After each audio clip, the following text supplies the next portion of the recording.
Baik, kita ke pertanyaan selanjutnya. Ada Muhammad di Medan.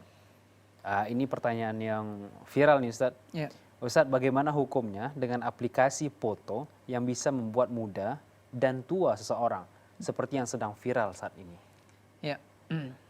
Jadi memang ya kita ini terkadang umat Islam selalu latah. Begitu ya. Suka ikut-ikutan ketika ada suatu aplikasi yang dia lagi viral, kita ikut-ikutan. Nabi Shallallahu Alaihi Wasallam menyebutkan min husni islamil mar'i tarkuhu ma la ya'ni. Termasuk ya baiknya keislaman seseorang itu ialah dia meninggalkan sesuatu yang nggak berguna bagi dia. Ini termasuk perbuatan tidak berguna. Nggak baik bagi agama kita maupun akhirat kita, dunia akhirat kita. Untuk apa kita ikut-ikutan? Toh juga ini bisa masuk kepada ranah membuat atau menipu orang lain. Baik. Ya, Nabi Shallallahu Alaihi Wasallam menyebutkan man ghasyana falaysa minna. Siapa yang menipu kami maka bukan termasuk daripada bagian kami.